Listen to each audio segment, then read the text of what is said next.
Diputado presidente, diputadas y diputados, agradezco el espacio que la jefatura me da el día de hoy. También indicar que los criterios que voy a externar son de este diputado.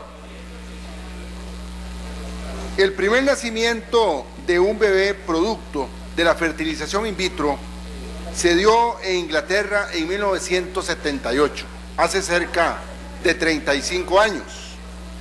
Por su parte, en Latinoamérica, el primer nacimiento mediante esta metodología data de 1984 y se realizó en Argentina.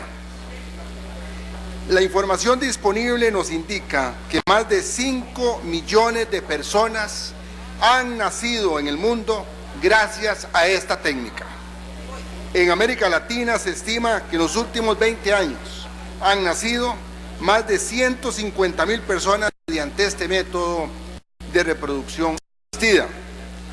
En Costa Rica, por decreto ejecutivo emitido por el Ministerio de Salud el 3 de febrero de 1995, se autorizó y reguló la práctica de este método para parejas conyugales. Esta técnica fue practicada en nuestro país, logrando 15 nacimientos en el lapso que tuvo vigencia el decreto. Pero la Sala Constitucional declaró inconstitucional la práctica de la fecundación in vitro, aduciendo la violación de los derechos de la persona por nacer. Esto implicó una prohibición tácita a la técnica, en tanto condicionó su desarrollo a la garantía de que no existiera ningún tipo de pérdida embrionaria en el proceso, condición que es imposible de garantizar. Así, Costa Rica se convirtió en el único país del mundo en no contar con la autorización para la fecundación in vitro de manera expresa. Desde que iniciamos la legislatura en mayo del 2010, el debate sobre la fecundación in vitro ha ocupado parte importante de las comisiones legislativas y discusión también en este plenario. Las posiciones antagónicas e inflexibles llevaron a que la decisión de fondo sobre este tema recayera en la Corte Interamericana de Derechos Humanos. Debemos recordar que la Corte declaró a Costa Rica responsable internacionalmente por haber vulnerado el derecho a la vida privada y familiar, así como el derecho a la integridad personal en relación con la autonomía personal, la salud sexual, el derecho a gozar de los beneficios del progreso científico y tecnológico y el principio de la no discriminación, consagrados en varios numerales de la Convención Americana, derechos fundamentales que como diputados estamos obligados a legislar en su defensa. De lo anteriormente dicho, se desprende que los alcances de lo resuelto por la Corte comprenden en forma amplia tanto los derechos a la vida de quienes están por nacer como de sus padres.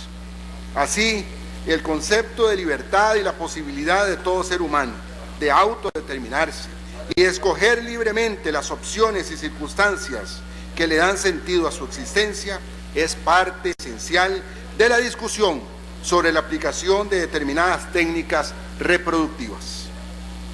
Esta decisión debe estar de acuerdo y conforme a sus propias opciones y convicciones, y no a las de las otras personas. Es un principio fundamental de autodeterminación. En términos de la propia Corte, abro comillas, la vida privada incluye la forma en que el individuo se ve a sí mismo y cómo decide proyectarse hacia los demás, y es una condición indispensable para el libre desarrollo de la personalidad. Cierro comillas. Eso dice la Corte, los alcances de la sentencia, donde nos condenan. Legislar en materia de fecundación in vitro es nuestra obligación. Hacerlo oportunamente es nuestra responsabilidad. Hoy debemos tener claro que cualquier ciudadano puede en nuestro país optar por el método de la fecundación in vitro, pues no es necesario una ley para que las personas puedan ejercer sus derechos. Y esto ha sido criterio del Departamento de Servicios Técnicos de esta Asamblea Legislativa. Por ello, mientras más se dilate la discusión, mayores son las posibilidades de que a falta de una adecuada regulación se desarrollen prácticas con mayores riesgos para las personas.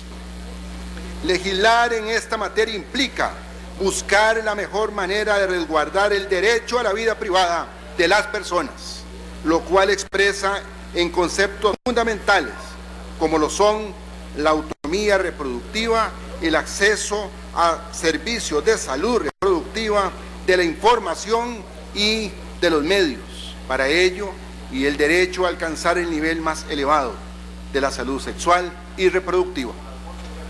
Debemos tener claro que según la resolución de la Corte, la falta de legislación en materia del resguardo de la salud reproductiva puede resultar en un menoscabo grave al derecho a la autonomía y a la libertad reproductiva. Uno de los temas que mayor controversia ha causado es el relativo al concepto de la concepción. En este contexto científico actual se destacan dos lecturas diferentes. Por una parte se entiende concepción como el momento de encuentro de fecundación del óvulo por el espermatozoide. De la fecundación se genera entonces la creación de una nueva célula, el cigoto. Cierta prueba científica considera el cigoto como un organismo humano que alberga las instrucciones necesarias para el desarrollo del embrión. Por el otro lado, se entiende concepción como el momento de implantación del óvulo fecundado en el útero. Lo anterior, debido a que la implantación del óvulo fecundado en el útero,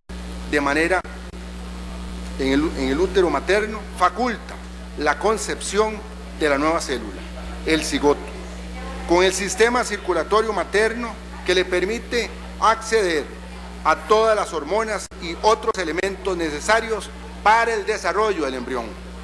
Según lo resuelto por la Corte, solo al cumplirse el segundo momento se cierra el ciclo que permite entender que existe concepción. Es decir, que el término concepción aplica desde el momento en que ocurre la implantación.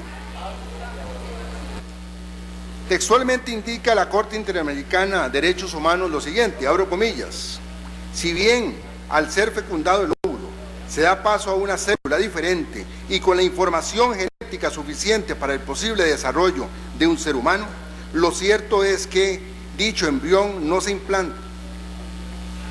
Si dicho embrión no se implanta en el cuerpo de la mujer, sus posibilidades de desarrollo son nulas. Cierro comillas. Esta es la parte diametral de la resolución en la discusión que nos tiene, teniendo claridad sobre la necesidad de cómo se aplicará la técnica de fecundación in vitro en nuestro país, pues de lo contrario la ciudadanía lo podría hacer sin ningún tipo de control, en perjuicio de su propia seguridad y salud reproductiva. Se hace indispensable abordar la discusión para definir este tema, no para obstruir, como debe suceder en una democracia. La discusión debe tener un límite para darle paso a las decisiones, donde debe primar la voluntad de las mayorías, también con un profundo respeto al criterio de las minorías.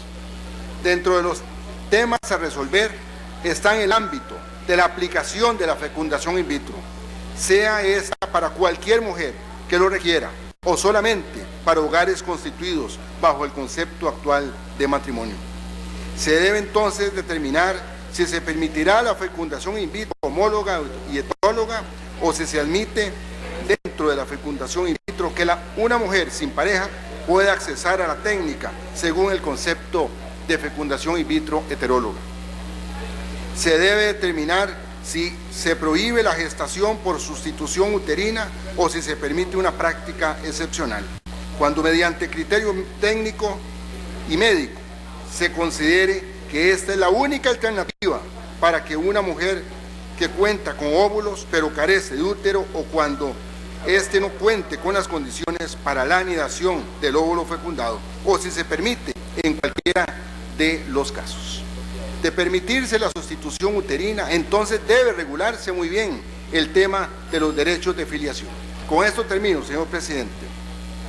Es fundamental establecer las condiciones y requisitos que deben cumplir los establecimientos que se van a dedicar a esta práctica. Y también a la hora de legislar se debe pensar en la seguridad social, donde no se va a legislar aquí solo para un grupo, sino para la colectividad y la ciudadanía, y así puedan tener acceso parejas de escasos recursos o que están en el sistema de salud nuestro, accesar a este sistema de fecundación in vitro. Muchas gracias, presidente.